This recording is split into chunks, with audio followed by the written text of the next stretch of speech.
Hello, everyone, and welcome to the Captain on the Bridge podcast presented by Hyperion Team. I'm Jayniro, and I'll be your host this week, and today I'll be joined by my co-hosts here, Fenrysk and Marty. Without further ado, let's go ahead and introduce each other really quick. Let's get into how our relationship with the game, where we kind of came in, talk about what we do for the game as well, content-wise, and just introduce ourselves overall. Let's start with Marty. Want to introduce yourself really quick? Hi, I'm MartyPCSR, mostly an artist for fan works for Honkai Impact. You can check out some of my art. I've been playing Honkai Impact since the Asuka update in 2021 and been basically a daily player ever since. And, Honkai is such a big part of my life and everything that I do right now. I love, what the game has done for my life and just the community and the enthusiasm that people have. It's been really like such a pleasure being a part of Honkai and being inspired by it.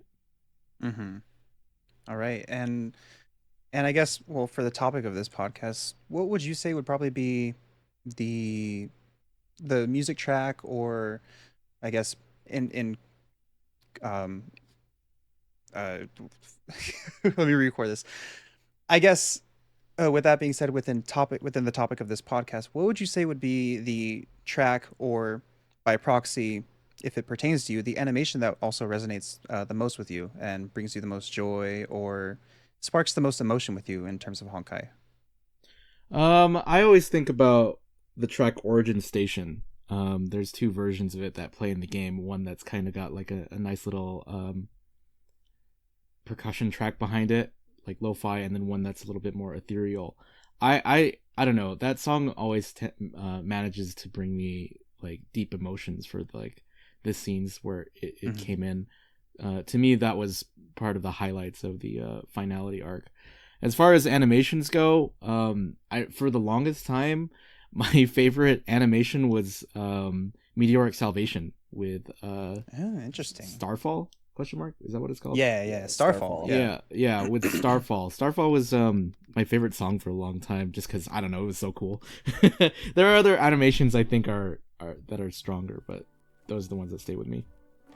This track, very good choice from the train station bridge theme that we got at the end of part 1. Yeah. So I'm kind of lucky to be able to hear it all the time. Exactly. Very, very good choice, and Starfall, very interesting as well, because Starfall and Meteoric Salvation as well, because not many people really, a lot of people kind of gloss over that, but it's got its own themes within it, its own sort of motifs that play throughout the song, and the animation as well brings some callbacks that really evoke some sort of senses of emotion that strike the chords of a lot of people. Yeah, that was to me like the Moon Halo before Moon Halo, Got you. Makes perfect sense. Well, thank you for that, Marty.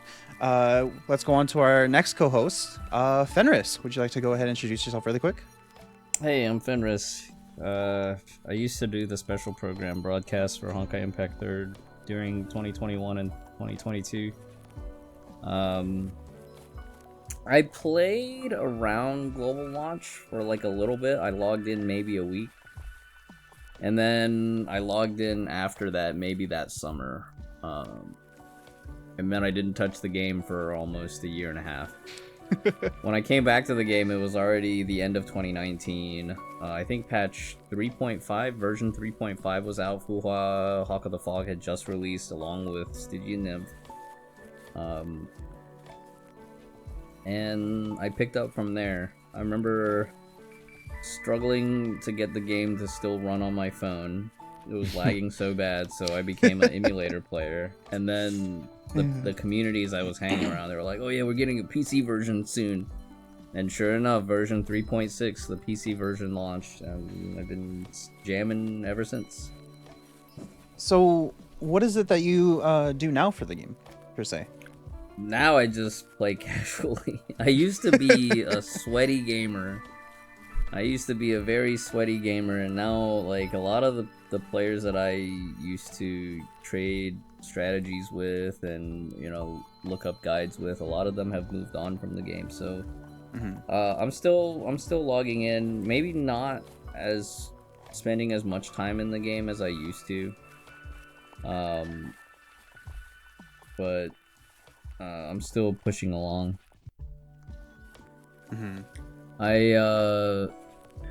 I guess for me, of course, Night Glow and Final Lesson is like that's always my number one. But I definitely felt like Meteoric Salvation with Starfall when Marty mentioned that. It was kind of nice. It was nostalgic because that was the first CG that was released after I started playing the game seriously. Because around 3.5 was that chapter 13, chapter 14 story arc, and so yeah, that was a good time. That I think story also arc was, yeah. That story arc was that was right before Nagazora. It was like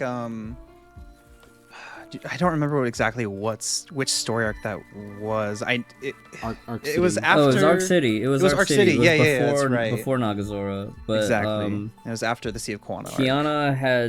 Kiana had just woken up and she was on the run, and then Rita was tracking her down.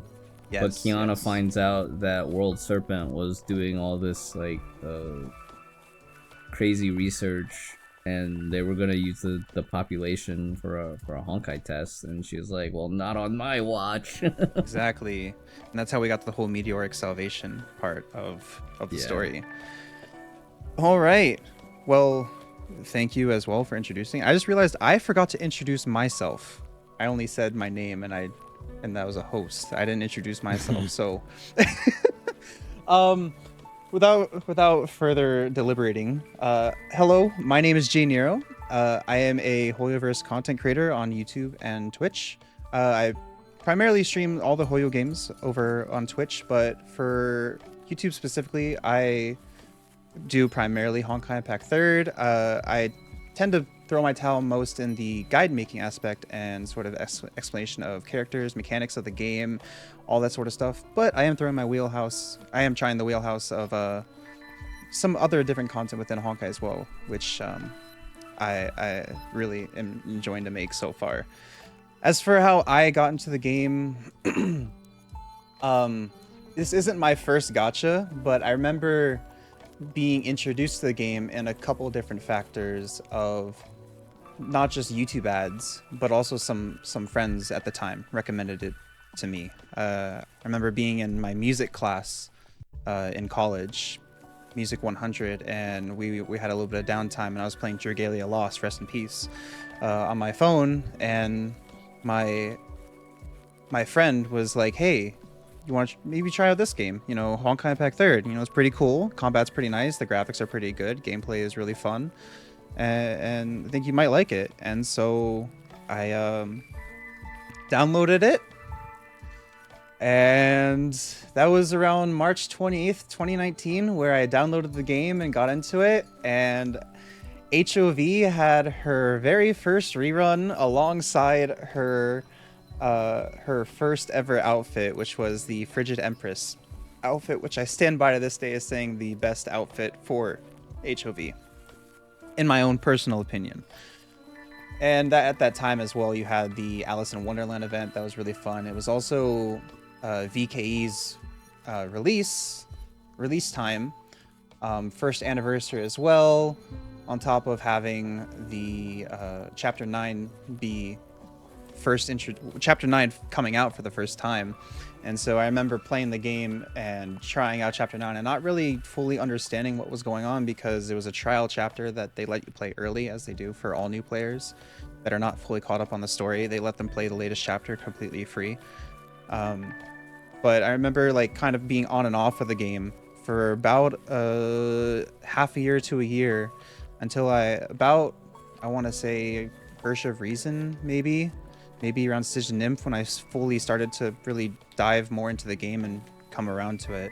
And since then, it's just been more and more I've been playing the game and coming to know just everything about the game and all the characters, and be part of the community and have a grand old time. As for what struck me the most, music and animation wise, favorite arc probably as well. It's hard for me personally because I've been with the game for such a long time, pretty much since the start. Like not quite, but I mean technically a year one player, but not just not quite. So it's a bit difficult for me to kind of figure that out, but I would probably say the one that gives me the most, tugs on my heartstrings the most to this day and makes me feel the most things would have to be, you know, Da Capo and Graduation Trip, just because of being with the game for so long and seeing that story played out all the way through. You know, I've never felt what I felt more for a game and for characters within a game than I have been when Kiana's journey, you know, came to an end. And every time that song comes on, oh man, I can't. I break down. It's that song and then that anime. It breaks me seeing the entire journey as a whole come to an end and what it means to me. But that's probably not the only song that I would say I feel the most strong about, because we kind of talked about it a little bit earlier. Oh, the lobby music, ace. Oh man, attack screen music. Oh, I hate it so much. So for those that don't know, we'll dive into a lot more like lobby music and a bunch of other stuff a little bit more later on. But for those that don't know, back in the day, before I want to say like Fallen Rosemary came out, is when around the time that they fixed it. There was a bug specifically when before that ahead. Even I don't think they fixed it. I don't think they fixed it until after they switched to Hoyoverse single sign-on for all the games. It might have been then. I'm not exactly too sure around the time frame. I just remember it was like early mid time frame of the game's lifespan, at least like 2 to 3 years like, within the game's I definitely lifespan. think like all of 2020, all the way Definitely. up until like early 2022 maybe. It was bad. Strange. But I never had this issue personally. yeah, but there was a bug within the game specifically for the NA server where you would have Gion 2 be playing when you start the game, but then once you hit around, I think like chapter 2, the track would switch to Ace. And normally what is supposed to happen is once you catch up on story, the track switches back to Gion 2. But for the NA server specifically, the bug had it so that Ace stayed even after you caught up, no matter what you did. And I have such a personal vendetta with the game because of the fact that I played it so much that I would hear it constantly. But on top of it, the fact that I tried to fix the issue on my own, and I was reading stuff on Reddit at the time saying like, oh, you need to be caught up on all your chronicles, all your stories, all the other missions and everything to get it done, or to revert it back. And I'm like, okay, let me try to do that. And this was before some information came out that really made it even worse. So what I did was I had birthday cakes from when I started playing the game up until this point. And birthday cakes, for those that don't know, are a one-time single use, and they give you 30 stamina, 30 to 50 stamina depending on the cake, I think. And they're like exclusive because they give a different birthday cake each year for their character's birthday. I used like half of my stock trying to reset it, and then the patch after they fixed it, and I was just distraught because all those cakes I used for like at least a year, maybe 2 years of character birthdays, all of those cakes just gone, done and dusted. I will never get them back. That's a major L. Yeah, one of the many things that I've done wrong with my account. Oh, Fed, you know some of the other stories as well, but it doesn't pertain to this topic. Well, I feel like loss is a major part of Honkai Impact, so. If we're talking about loss, bro, I feel like I've lost the most. Dismantling, I don't know how many blood dances and JST sets and Newt Bs for Red Resonators, not realizing how good they were at the time. when Fen first took a look at my account back in the day when I was Oh yeah. not as knowledgeable. Oh my gosh, dude. Oh, I had like Weird. 3 or 4 sets of JST because of how much money I put into the game. But yeah, in typical Honkai fashion, it wouldn't be Honkai without some sort of loss, especially for the players. And I experienced it for sure. I guess on that topic, we can talk about maybe what parts of the game have made you feel the most lost and you feel the most lost, not lost. But also maybe like what's some tracks that remind you of that time in your life as well with the game. Why don't we start with Fen, Mr. One More Try.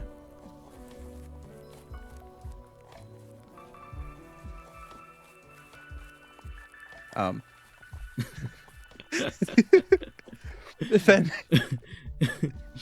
your mic. what about it? We can't hear Oh. what you're saying. Oh no. I missed that. Oh, what was did the you? question? Do I need me? Yeah, repeat So- that for me. So I guess in the sense of experiencing loss within the game, you know, it wouldn't be Honkai without players experiencing loss as well. What would you say would be like some parts of the game that you've experienced the most loss with, and like maybe some of the music within the game that reminds you of that dark time in your life with loss with the game? Man. Oh man. You know when they introduced Heimdall as a triple S boss and you load in for the first time and then you hear the music, it's they straight up just throw it in your face. It's Nightglow, right? It's just the Nightglow piano. bro. So if you're gosh. yeah, that was like just no mercy. No mercy. You load into triple S Heimdall and the piano starts playing. I remember that, dude. That is wow. That is fair, honestly. Honestly, very fair. And it was only the first time you played it, right? If you hit retry, it would switch to a different track. No, sometimes if you hit retry, the audio would just bug out, and then if you back out and you load back in and like whatever you have to do to reset it, it'll start playing again. Nightglow. Classic Honkai Is it- jank. Yeah. Is it still that way with Heimdall, where Triple S Heimdall plays Nightglow, or is Yes, it? that is. I feel like I heard that actual- recently, so that sounds about right. That is the actual stage music for that boss. Jeez, that is. And that's it's a rough. throwback to because when she's getting her power armor, when she puts on the armor, like the first challenge is Heimdall comes back. Because earlier in that chapter, Tesla has to disable the robot, but they couldn't defeat it. They're like, okay, we'll just come back to the fight. Yeah. No, that's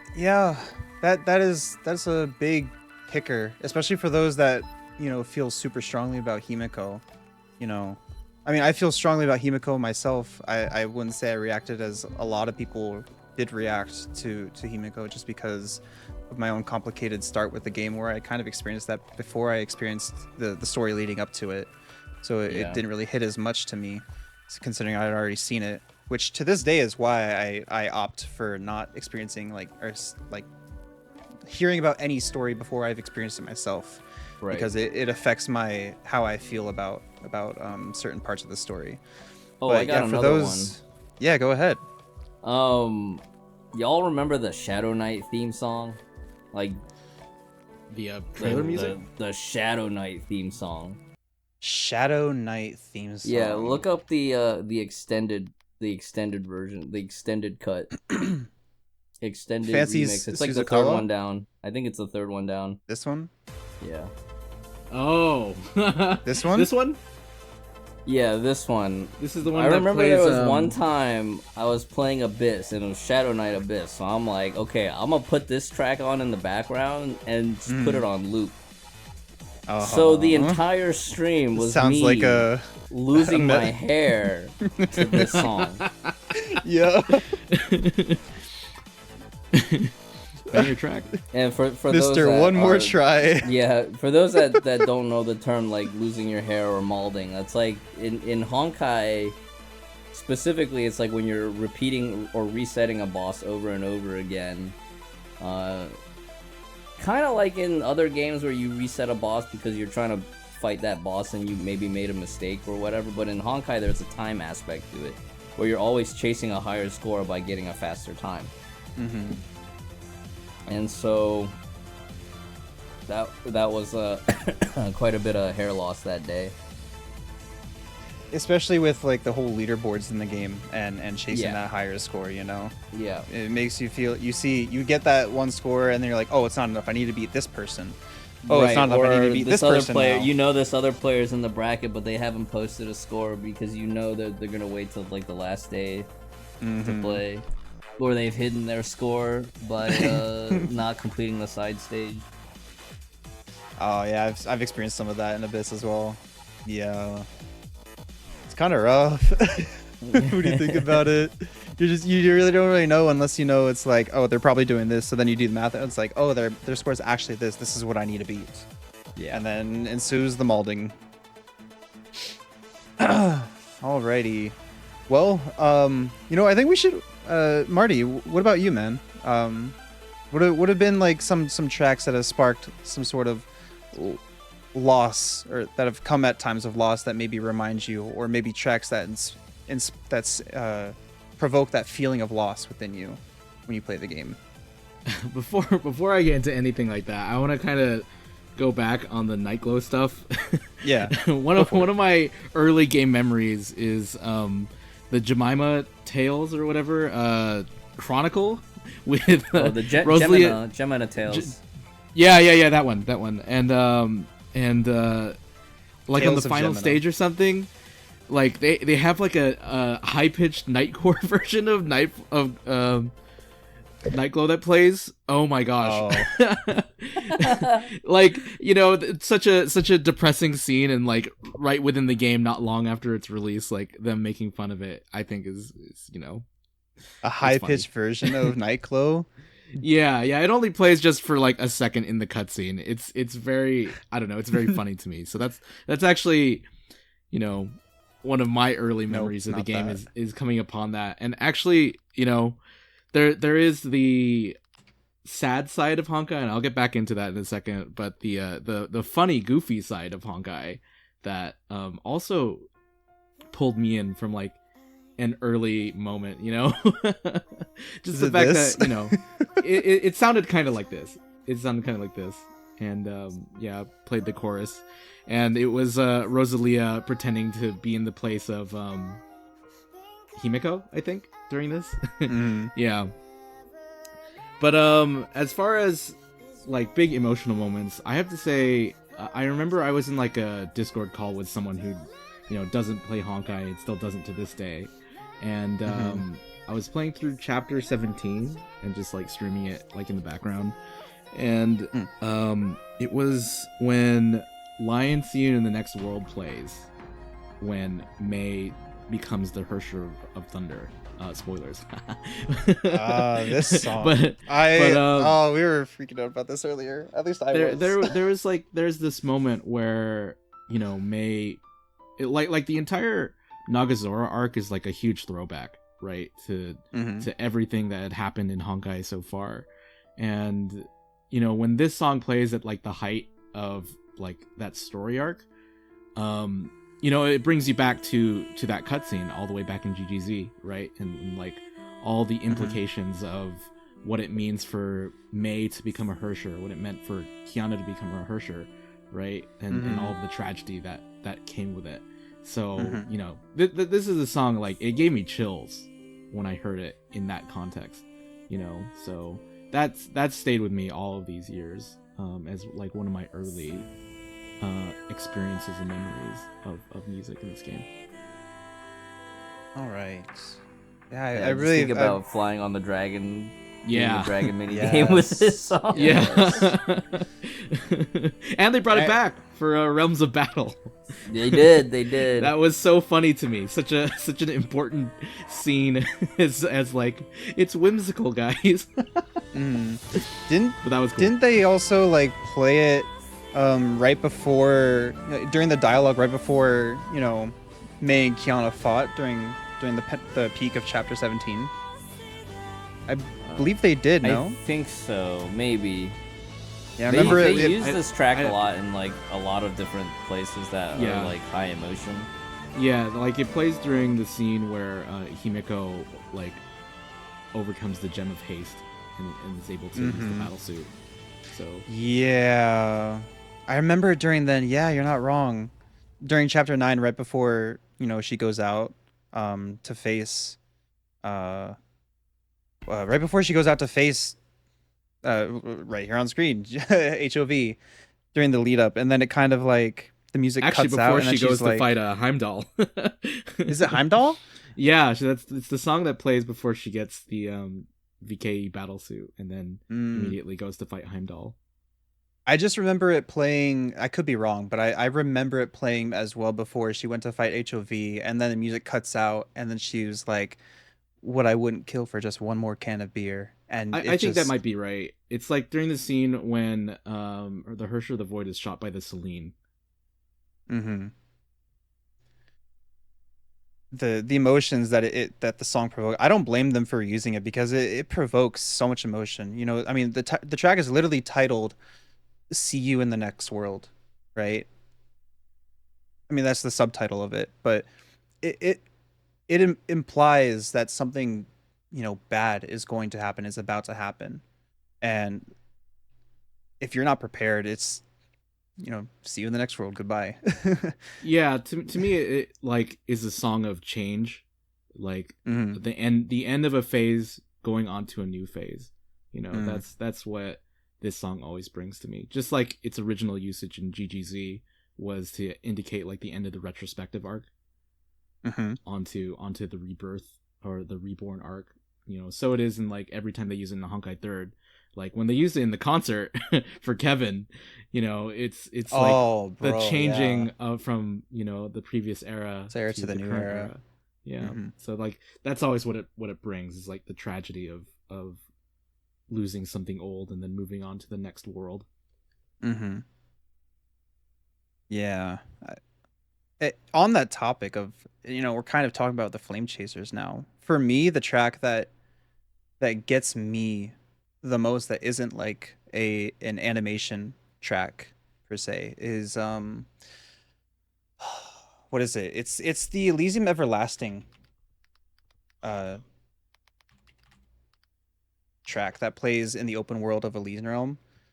Is it just called Elysian Realm? Let me see. Yes, it's just called Elysian Realm. This track specifically gets me every single time. So I'm getting a little emotional just thinking about it. Apart from the end of chapter 25, when Kiana talks to Himeko and you have the option to go back and talk to her some more. Apart from the end of that conversation, this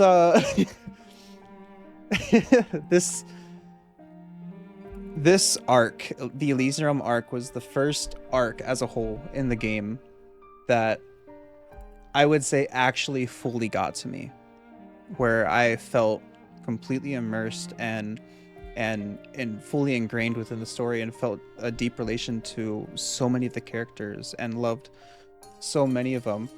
Bro, I'm gonna turn this music off. I'm gonna start fucking crying. I'm sorry. I'm gonna turn this music off. I'm gonna start crying, bro.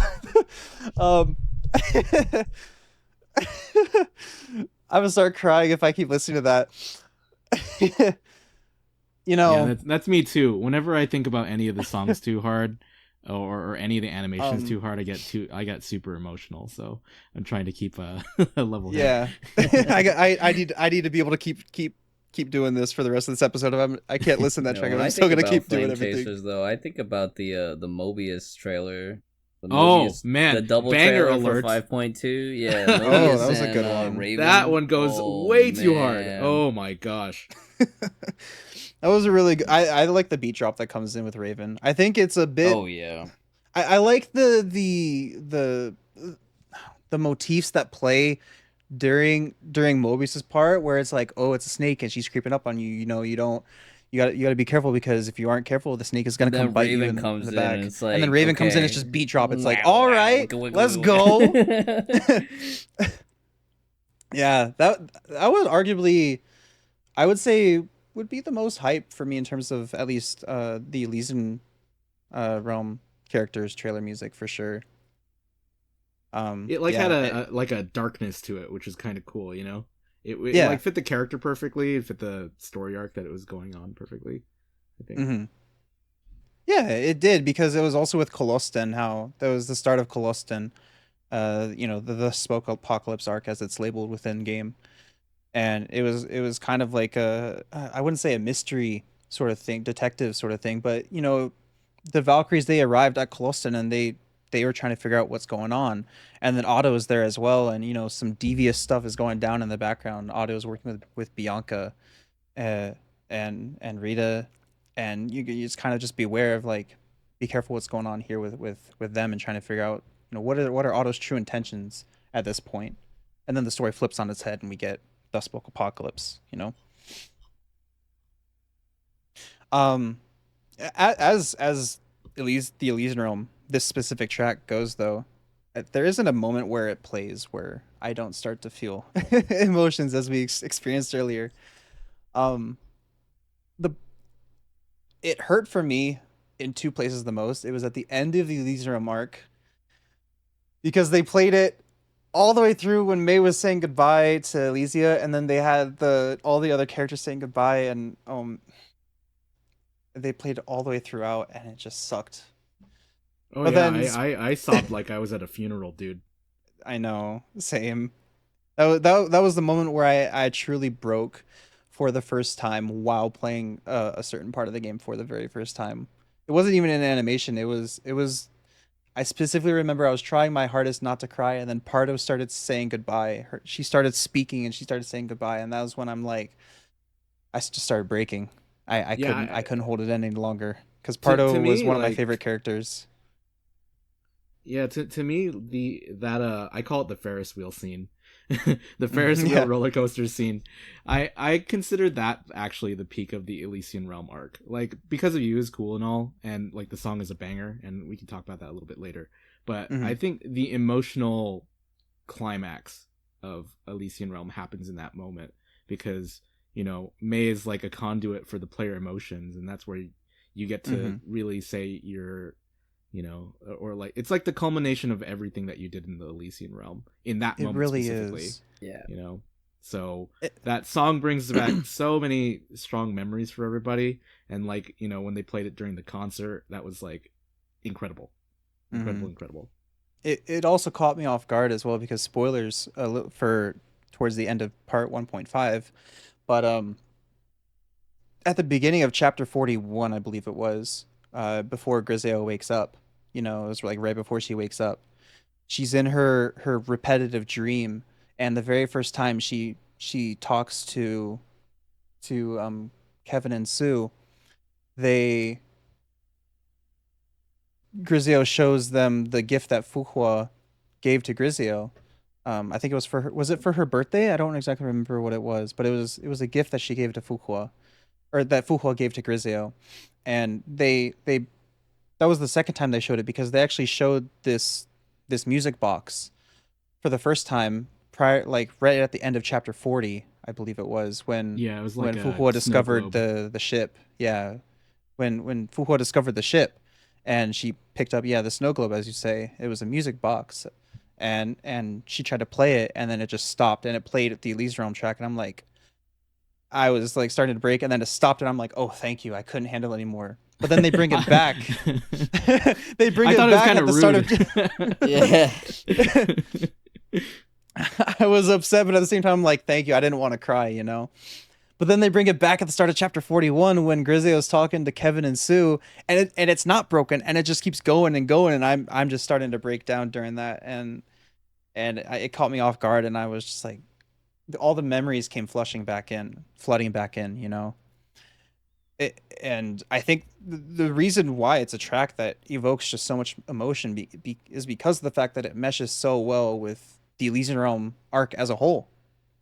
May comes into the Elysian Realm after, she becomes Hersher Thunder, after she deals with Owl and Anna Shariak and Hersher of Rhymestar and everything going on there. After that, she then goes with Kevin to the Elysian Realm because Kevin's like, okay, if you're gonna work with us, you need to know about her past, sort of thing. You need to be able to understand like who we are, where we're coming from, and our motives, right? And that was kind of the reason for bringing her into the Elysian realm.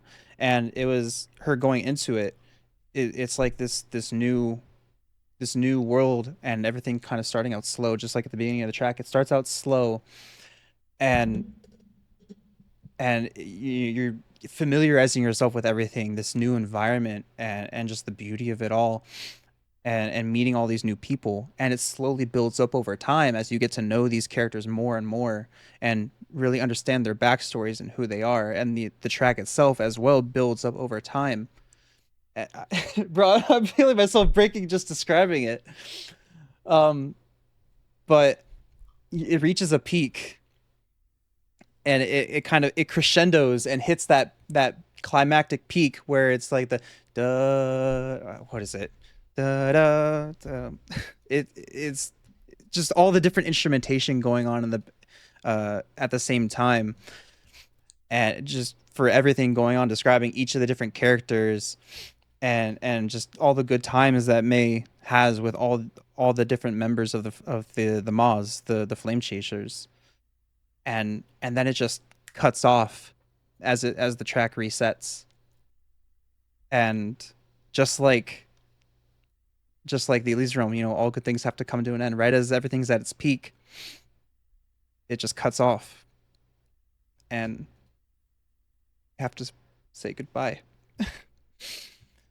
um so yeah, for me, that's probably the track that evokes the most emotion within the game, because even to this point, even I'm not even listening to the track, but I'm hearing it in my head, and I'm just describing it and reliving it all. And it strikes a very strong, resounding chord within me. Yeah, I didn't feel Okay. any of that for that song. You know what that song reminded me of? Reminded me of how annoyed I was at the open world part of Elysium Everlasting. Yeah. Dang, Fen. Oh, coming in and but shattering but I feel shattering my the perception of the track reality. that caught me off guard was actually the capo for a graduation trip. Like right at the end when the credits start rolling, and you have like Kiana is revisiting like her child self in Mm-hmm. the snow. Like that one caught me off guard. Oh, if Momo was in this podcast, she would be able to tell you just how much I feel about Da Capo as well.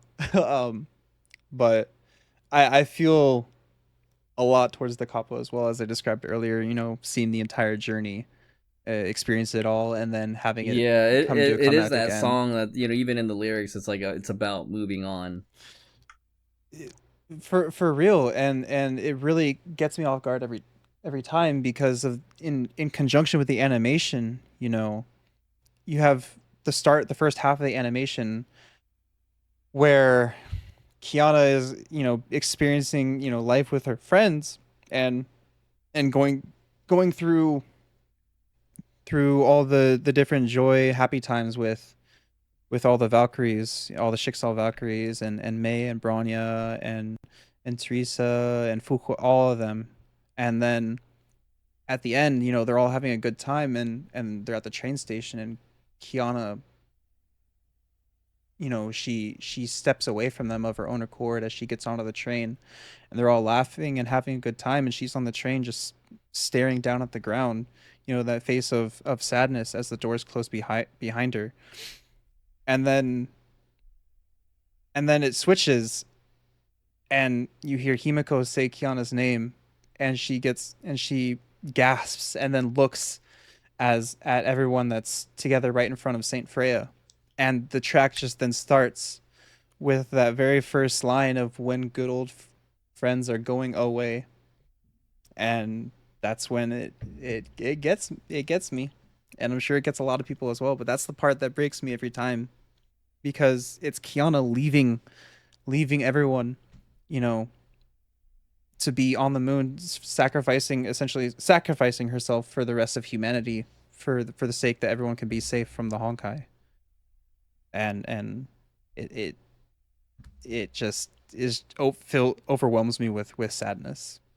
Momo knows as well, because of the fact that a bit of a spoiler to some content, but I'm thinking of trying to do some covers of it.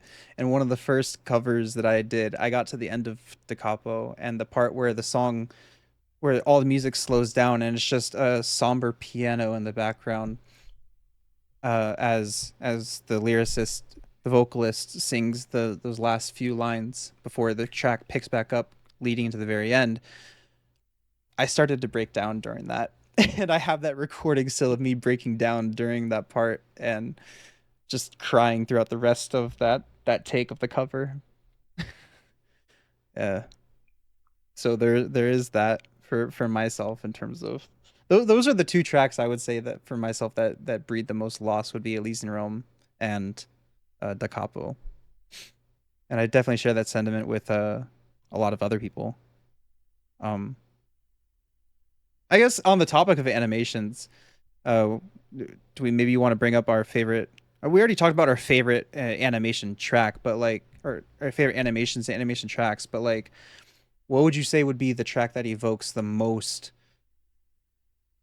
just pure emotion from you? That no matter what you do, you hear that song, you see that animation, you can't help but want to cry or maybe even end up crying. I guess we start with I already said myself was the capo and graduation ship. I could let's start with Marty a little bit if you Uh, want to go. I'm going to twist that a little bit. I'm going to talk about a track that I feel like, is underappreciated just because they don't do it in concerts and stuff. But Mm-hmm. I Go really for it. like Iris 17514. Oh my yes. So Arguably yes. Iris Yeah, that one's a 17514 really good one. is such an incredible track. Like everything from its lyrics and like It's its peak. meaning and history, like it's so cool. Like if I remember correctly, Iris is named after like a star that was dying or something like that. And or it had something to do with like an astral object of some kind. And when they were writing the lyrics to this song, like everything flowed in from this concept of a dying star. At least that's what I understand. From what I understand, they also this track was not originally intended to be a vocal track. It was like auto boss music number 2 or something. So it was like really cool that suddenly they got the inspiration to turn it into something more spectacular. And man, I love this song.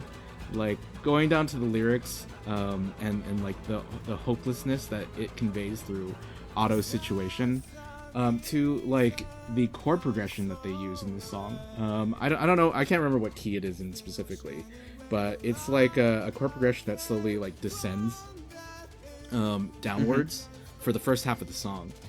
But then in the second half of the song, there's a key change, and it goes like a I don't know exactly the interval, but it goes like a little bit higher, and then the chord progression completely reverses, just like what is happening in the animation at the same time. I think it's one of my favorite usages of music that going hand in hand with the animation in such a creative way. Like every single part of it was just so cool.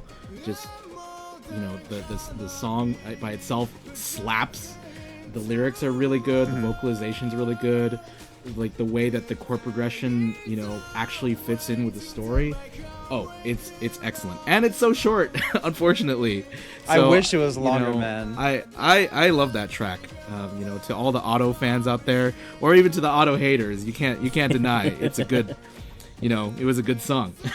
I genuinely feel it's one of the best tracks in all of Honkai.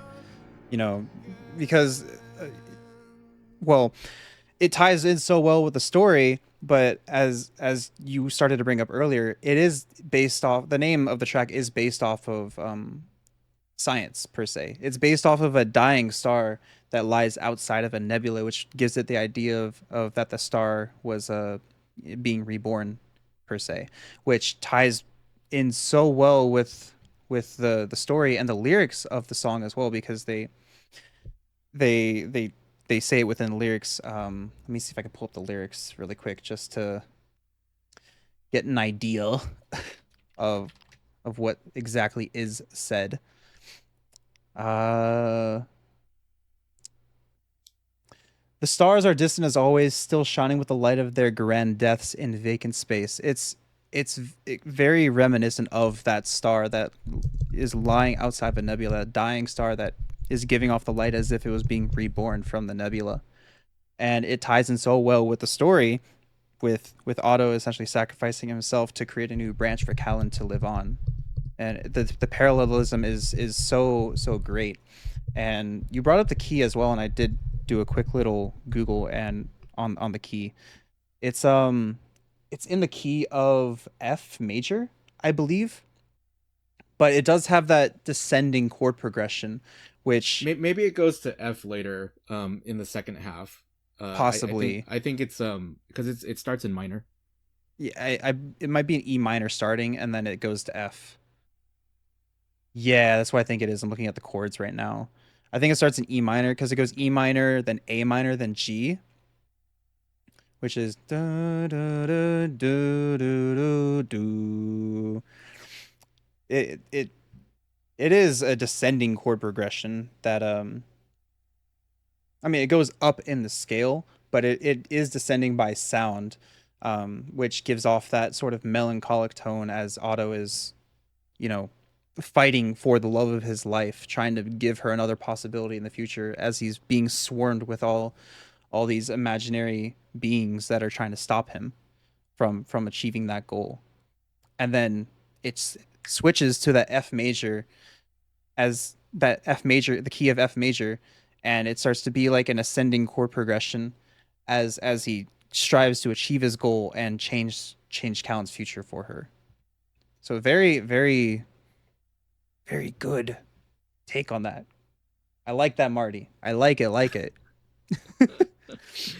Because it's genuinely such a very overlooked song within the entire Hoyosphere, but I do think it's one of the best that it has to offer because uh, of the fact that the context of the song and I think it's largely overlooked as well because a lot of this, a large majority of specifically Honkai songs are sung by females, and yes, Rubia is also sung is sung by a male, but he's a countertenor, so it sort of gives a female feel to it, just due to the pitch of his voice and with it being in conjunction with Fuhua as well. And both Eros 1754 and Regression are both sung by a male, not the same male singer, but it's a much lower vocal key, so it's a more masculine key as well.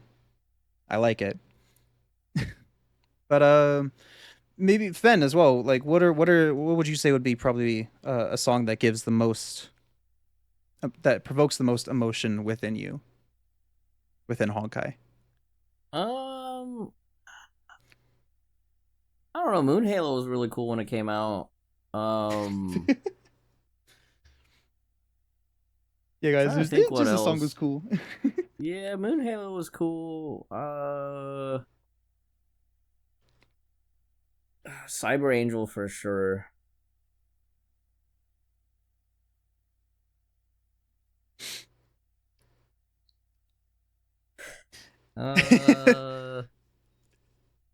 Just start naming all the other ones from the CGs. Start naming all the songs, all in order. Yeah. Then we'll start with Befall. Then we got Night Glow, and then after that, you know, I'm forgetting Dual all the names. Ego, Cyber Angel, you know, Honkai World Diva, Honkai World Starfall. Yeah, when they first re-recorded Honkai World Diva for Chapter 17, I thought that was pretty nice. Yeah, because didn't they not just I Honkai do miss World the Diva, old they have- version though. I do miss the old version. You can find it on like the first soundtrack still, where like Yeah, because of a few of the songs they brought over from GGZ, and Honkai Yeah. World Diva was one of them, and they had Mika Kobayashi. She was also the singer for the previous one, I think. Was she? Yeah, because the first well, I guess it's already the second version when they brought it over, and it was you could hear some of the old stage music was like it was basically just the instrumental from Honkai World Diva, or like riffing off of it. And yeah, when they re-recorded it for the movie version, right? They called it the movie version for the Chapter 17 cinematic. It was pretty sick because they had the acoustic guitar playing. Yeah, like stripped down from all of the fluff, you know? Yeah.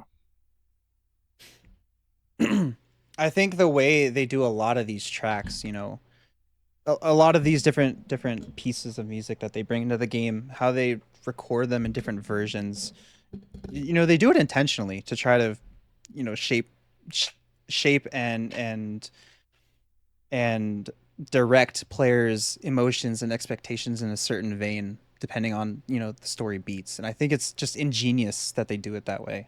How good it is, because you know, with Honkai World Diva, how they had that acoustic version, like you were saying, during Chapter 17, with uh the whole theme of Chapter 17 of Mei essentially not betraying, but she is betraying Kiana and becoming a Hersher, walking her own walking a path. different path. Yeah, and just the weight of the emotions she feels doing that, how much she like hates herself, but for doing that, but you know, she literally says at the end, what was the word that I can't remember the exact line, but something along the lines of, "If saving you is a sin, then I will gladly become a sinner," Yeah, or she something says like that. that. It's basically exactly that. I kind of want Damn, to It's like exactly when that. you mentioned the acoustic part of it, it really made me think like when they use the acoustic track, it's in like Honkai World Diva is a song that has like huge history with Mihoyo in general. Like it was like the first song they ever had, right? It was All the way they back in had GCZ. Yeah. yeah, and like even before like GGZ era, they had it as like a song that Hatsune Miku sang, right? In the very first iteration of the song. And so like in some ways it's this track that's been like overproduced like a million times, right? But then when they use it in that scene and strip it down to like the acoustic guitar, it like reflects May getting like taken all the way back to like her basics, right? That's like the way that I see it, is like the acoustic guitar is like the rawness of her soul being revealed in that moment, you know? I don't know. That's And just she how I kind of had feel to, when with Unplugged, like on MTV and yeah, stuff.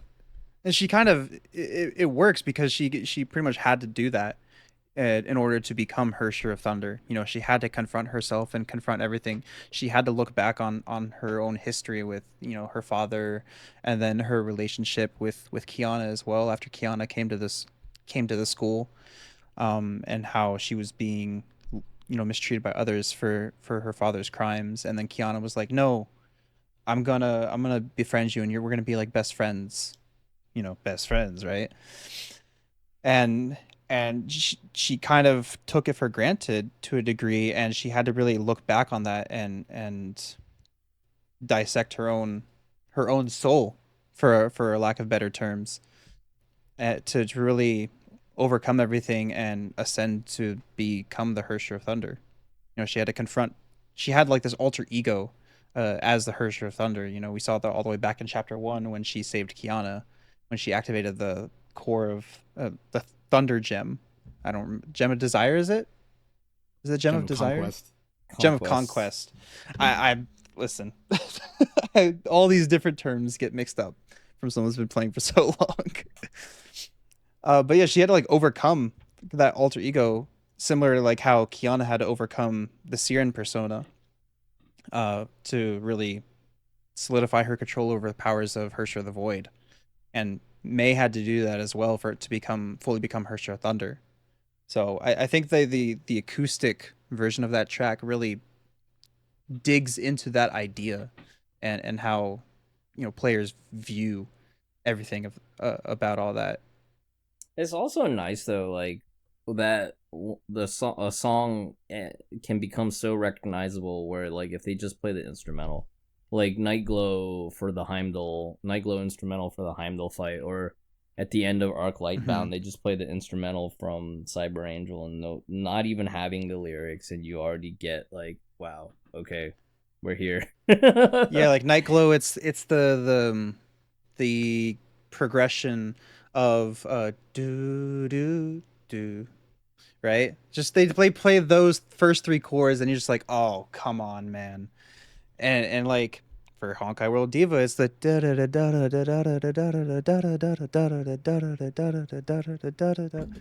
and just like, well, here's Honkai World Diva. You know, they do that for a lot of the songs. I agree, Fen. And you hear that and you're just like, oh, here we go again, you know. Yeah, it's a little bit of here we go again, but it's also a little bit of like, okay, well, in Arc Lightbound, like it was a good victory lap music, because at that point, you know, Haxor Bunny was on the bike riding outside of the city, but you get that theme, and it's like, well, this is definitely a Bronya moment, but it's not the same Bronya certified that we have Bronya in the moment. Yeah. A bunny jump moment, right? Like, how many of y'all have been listening to Bunny Jump because of the current festival lobby? Oh yeah, that's right. Glad for them to bring that back. Can I talk about a song that I actually didn't like when I first heard it? This is going all the way back to my journey as a Honkai player. Reburn. Like once okay, I changed my mind. Yeah, I forgot Reburn existed, because Reburn was definitely like, I forgot that. Well, by the time I picked the game back up, I had missed the whole overhaul where Reburn was kind of like a soft redo of the early chapters. And so I had completely missed it, and then like I started seeing it and hearing it in some of the concerts, and I was like, yeah, okay, I guess. Nostalgia, different. Yeah, let me talk about. So like when I wasn't even a Honkai player, I kept getting this ad on YouTube that was like Reburn with an MMD of Fuhua and an MMD of Yai Sakura, and them just dancing to Reburn, and it was like wacky, dude. It was weird. and like I got that like you know, on YouTube with ads, like sometimes you get the same one like a million times, you know, like Natasha being like, I'm an underworld doctor. Dude, I got that like 20 times in a row, and I was like, I will never play this game. I will never play this game. No. Garbo. And like Reburn like is not a bad song. No, it's not at all. It's just like, I heard it like a million times, and like it's got like this kind of like, I don't know how you would call it, like a really grungy guitar tone. You know, it's kind of channeling the Ruby like opening themes. You know, that's what Reburn is to me. And so like, man, I could not stand it. And you know, I've come around on Reburn in all that time since. It, you know, one of those things of like, oh, and I hated it when I was like so fresh, but now it's got like nostalgia for me in some ways, right? Oh, and the lyrics are pretty good, and of course, Chalili is a good, you know, the ad. You have to look at this. We found it's like it's a little bit silly, you know, seeing this, and it's not really reflective of the gameplay at all. And no, I was not a waifu game kind of guy. I'm not gonna lie. So no, yeah, it perpetuates the idea of waifu game for sure. So it was a little bit silly, but no, I love Reburn now. Chalili is a fantastic singer, and I don't know, Reburn's a cool song. Oh yeah, on that topic of like, you know, seeing stuff that you were like, oh, you're never gonna play this game because you see it so much. That was me, honestly, with like before I started playing Honkai with Befall. You know, before I got YouTube Premium, and I skip all the ads.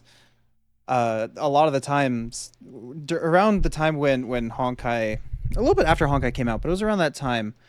But they would use the Befall animation, that animation when HOV becomes HOV, and she just the snap and everything. They would play that so much, and I would just get so annoyed because it would come up so often. I would just skip it. I'm like, I'm just not going to touch this game. I don't know about this game. This looks, you know, I don't look about it. But I gave it a try, you know, and here we are now, about 5 years later. But yeah, Reburn is very good. I agree that what was her name in Chalili? Yeah, Chalili. She's a very very good singer for sure. Um, who do you guys think has would be like the best singers for so far? Your favorite singers across all the Honkai tracks?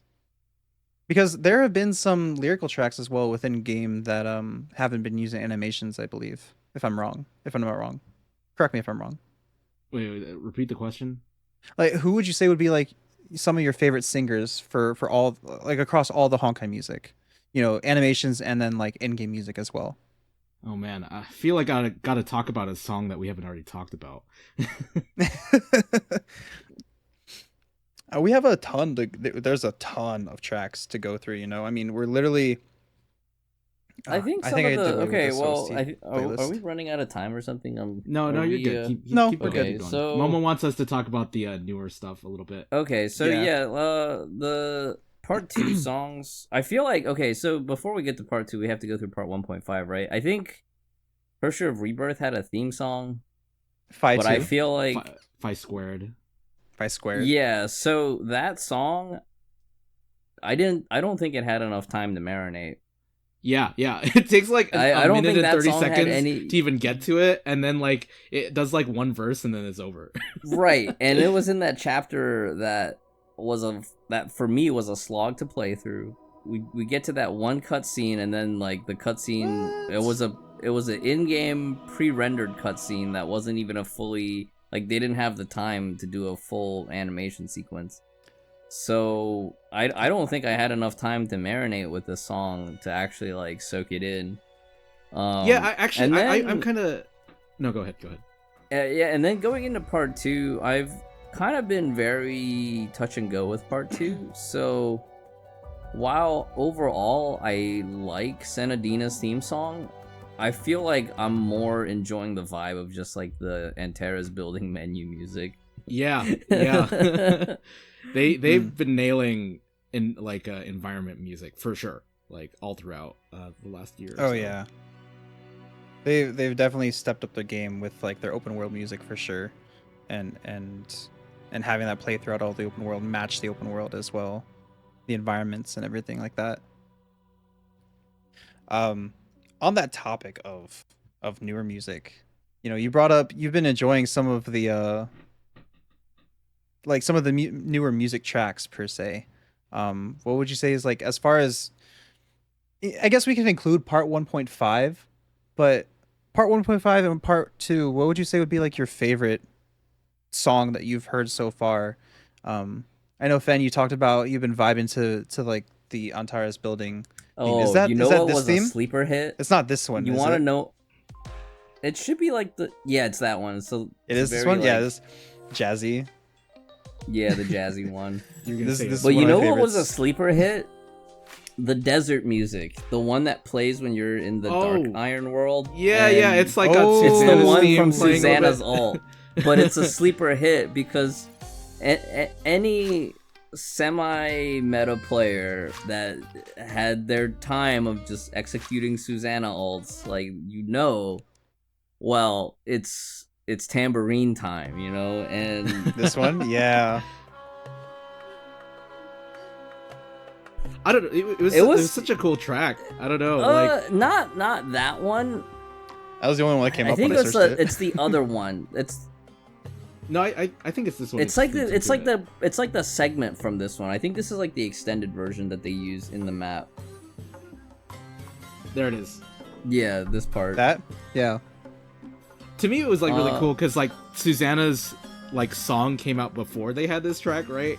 Mm-hmm. And then it came in and it was like, yo, that's where its context comes from. She wasn't even in the country of Iron Sand. She never went there. No, but she stayed on the Light World. Yeah, she stayed in Salt Snow Holy City. So whereas Country of Iron Sand was just Senti and Darksailor. But they stole Susanna's gems, I guess. But the Susanna and Eden are like the only Valkyries that have music as a part of their ult.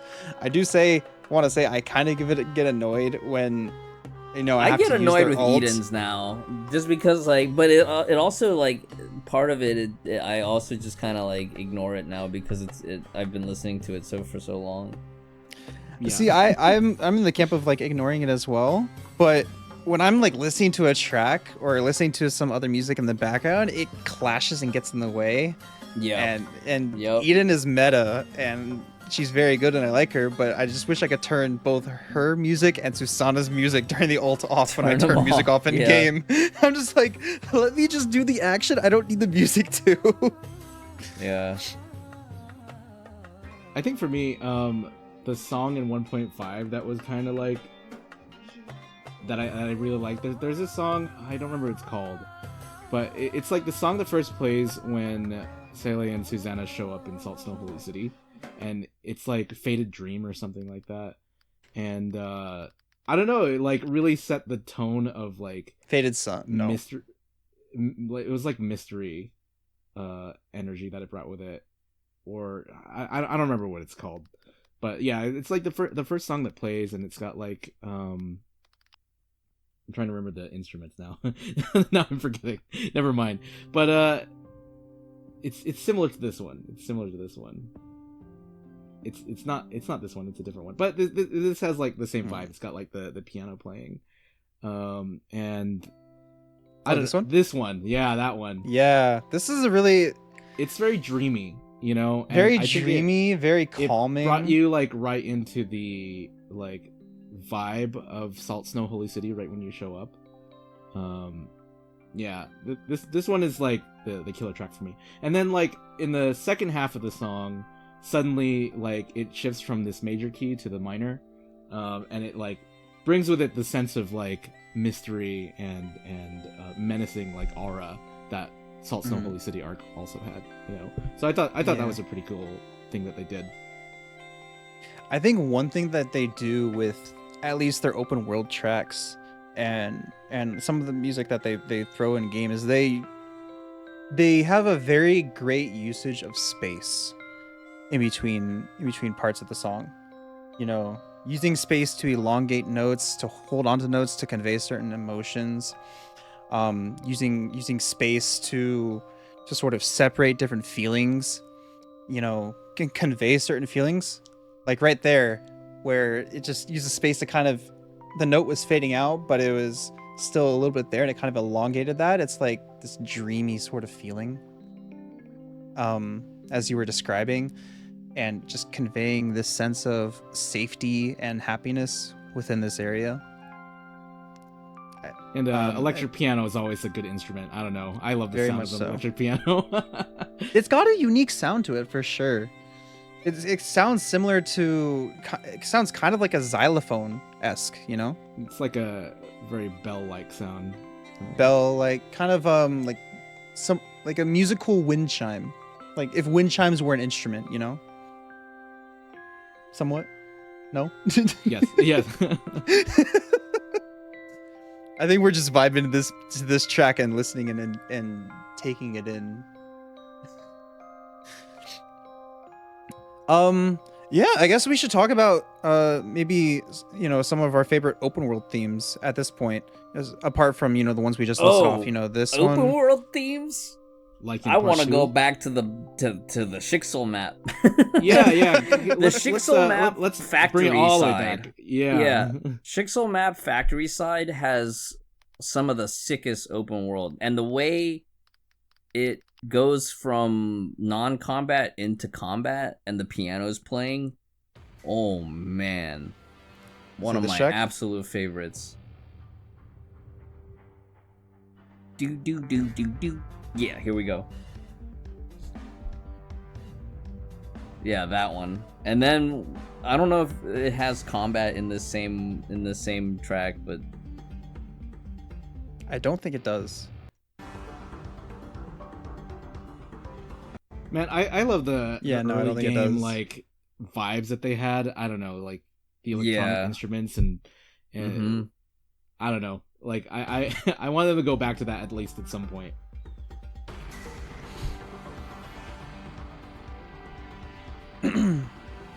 I think that's the downstairs one. The downstairs one. I can't find. This is. You gotta find the upstairs one. Oh, this was good. This one's a really good. This one. would be the. This is the Shixel menu. Yeah, the Shixel open world menu. To me, it reminds me of Durandal VN actually, because in Durandal VN, this song plays really, really loud. No, does it like blow your eardrums out? Yeah, basically. Anyone who's played it, they'll know what I'm saying.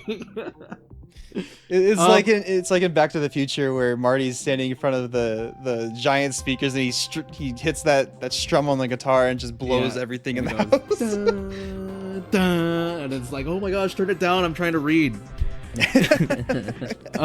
We were talking about this before we started recording, but lighting, the track, it's like the battle track that plays in very early chapters, and then they use it again during the finality arc. Look that one up. Lighting. That was the one we were riffing about in the pre-show with the guitars. You were geeking out about the guitar riff. Oh yeah, this one where you were like, you said, oh, when this. You and I both said we were like, when this song comes on, it's going down. Yeah, especially when they pull it out for the mini games. Oh man, it's like, all right, there was a couple of time other to get hype. Yeah, there was a couple of other like year one soundtracks that they pulled out for like the Homu World Championship, the Fall Girls mini games that just like added so much more like energy to the mini games. Yeah, energy is the right word for sure. Like. Very energetic, like that riff as he's going down the neck, and of course, not going down the neck, but going up the strings. I mean, this is one of the earliest songs in general. This is a GGZ song, if I'm correct. Is it a GGZ song? Yeah, it plays on I think the first stage in GGZ. Oh, I did not know that. At least in the current version. I have not played GGZ. Yeah, and then so you were enlightening them me. To bring it all the way back in like finality arc. Oh, that was so hype. I don't know, even if it played for like 5 seconds right before they head off, like, yeah, good memories of this song. I think it's very well used within the story during those moments of the characters getting ready to go off on a mission. But it's like you play some of the game, the early game, and you hear this on like every single battle stage, and you're just like, okay, this is kind of getting a bit old. But then it's like they kind of did away with that, luckily, and they freshened it up. And now when it comes back, you're like, oh yes, the good memories of this track. Raid Hoyo mix. I love the chord progression. Oh, that's the name of the other one? Yeah, the one. Let me look this up. Raid Hoyo mix. Oh, yeah, that drum one. beat at the very start. Is this the battle? That's the this theme? is the battle when you're in the factory side. And so the way like they shift between that. I see. It's a very good transition between battle music and non-battle. Yeah, I haven't. So you're enlightening me because I haven't played Shixel HQ in years. I usually stick with APHO. You should definitely go back at some point for just like 1 week. Maybe I'll try it for sure. Maybe I'll do like a weekly rotation where I'll do like Sakura Samsara, then Shixel HQ, then APHO. I tried to go back to Sakura Samsara. It was not as good as I remembered it. Because I used to play that one a lot too. Because like on Sakura Samsara, you can actually teleport directly to your objective. In Shixel, you get to fly around, and I always enjoy flying around with HT, or you can ride HT, around on Bronya's bike. Yeah. Pretty cool. Well, I think we should probably start talking about a little bit of part 2. Part 2's music, some part 2 tracks. You guys have probably played through, part 2, so you've seen more of the tracks.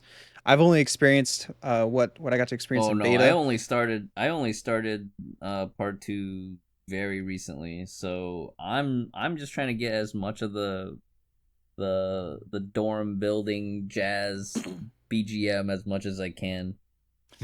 Yeah, this is definitely my favorite. This is my favorite OST for sure. I have to say, as far as go ahead.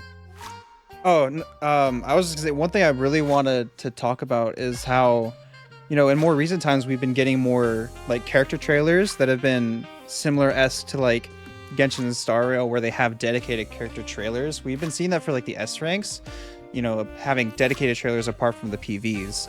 And we kind of get something similar with Senadina. Not as much because we don't get any gameplay of it, but we do get a pretty cool animation just for Senadina alone, kind of showcasing, who she is as a character. And they have the banger track, No Ceiling in the background, Well, I feel like they had to have No Ceiling. They, like Honkai is so defined by its music, to signify like eras, right? And exactly. For part 2 to start without like a vocal track would be like unprecedented. Like every single other major time period in Honkai's got like a vocal track of some kind. So they had to have something. And No Ceiling is like, to me, the equivalent of what Reburn was for Tiana. So, it's I good. think the title of No Ceiling kind of just shows, it's kind of signifying for Hoyo as a whole for Honkai that, there is no ceiling to Honkai. The sky is no limit. They're going to take Honkai all the way to the stars. We're going literally to Mars, and they're going to, push this as far as they can to make this the greatest it can be. Yeah, I didn't really think about that. Like, the title No Ceiling being like, Honkai is not ending, guys. This is only the beginning of the next on this greatness. Game. I love this progression as we had like a little bit of hip hop at the very start. It was like a little bit slow, and then we got a hip hoppy verse. And then now it's like progressing into this build up. I think it left a really good impression on people. So I have, decent high hopes for the future. I want to have faith that the team can keep pumping out good hits and stuff. And, this song is just as good as any of the old ones, in my opinion. Oh, 1,000,000%. And I understand the people feeling burnt out on the game, just because of the fact it's been around for so long. But I think this is only beginning for what Hoyo has to cook going into part 2 and beyond. I think there's going to be a lot going forward, and we're going to see so many amazing different things from Hoyo, not just in their music but in the game as a whole. Yeah, let's see Longchu get to the end of its first story arc, and then we can make a verdict. Yeah. Do you think we'll have do you think we'll have like an animation like we normally do for big arcs? Better. Yeah, like they gotta, like, if they don't, like, can you imagine how mad people would be? How mad I would be?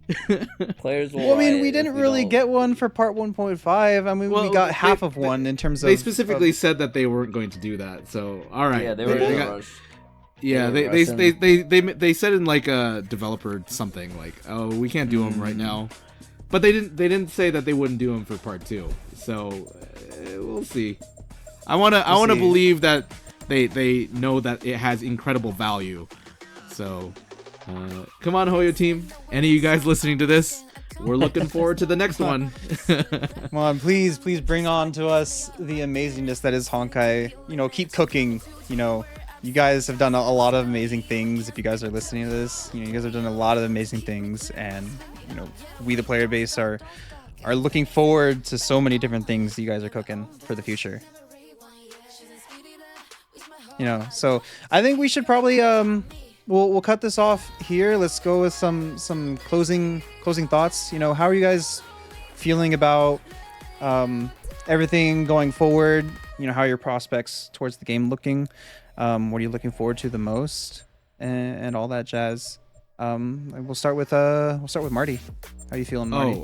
I was just thinking about this while we were talking, and like, Honkai is a game that the devs are incredibly proud of making, right? Like you see it in every single time that they talk about the game. Like, they love Honkai and they're very proud of what they made. So, with that kind of pride, do they want to let themselves down? No, of course not. They're going to put their best work into this. So, yeah, we'll let it cook. We'll let it cook. I think, if it's not seeming like everything's all here right now, see how we feel like 3-4 updates from now when the story arc ends. And, yeah, they won't let us down. They won't let us down, I think a lot of people, like I said before, have been feeling a bit just burnt out because it's just so much. It's getting to be so much. But I think that they are putting their best foot forward. They've already demonstrated so many different things with part two alone. And the music just isn't the only thing, but it is way up there because there hasn't been a single part of part two's music per se that I've felt bad about. I feel good, a lot better about this beginning than say when I first started, because of just everything they've done with the new engine, the new gameplay, higher quality models, more dynamic music. Just, there's a combination of everything has left me feeling so much more hopeful for the game. After part one ended, I kind of didn't really feel too hot because I was like, okay, this is the end. I'm skeptical about part 1.5, and then they cooked, and I'm like, wow, you guys cooked for part 1.5, and now I'm looking way more forward to part 2. I'm looking forward to starting it. I'm looking forward to seeing everything that they got cooking up coming up in the future. But how are you feeling, Fen, man? How are your prospects going forward? I am definitely like I wouldn't say I'm even cautiously optimistic. I'm just cautious. A lot of my other a lot of the other people that I've talked to have decided like after this patch they might be just dropping the game. Ooh. I know that sounds kind of pessimistic right now, but it's like a little doomer. But I'm gonna at least play through the current chapter, play through the current open world, and see how I feel. I did top up for Senadina, and I did pick up Songchue for collection.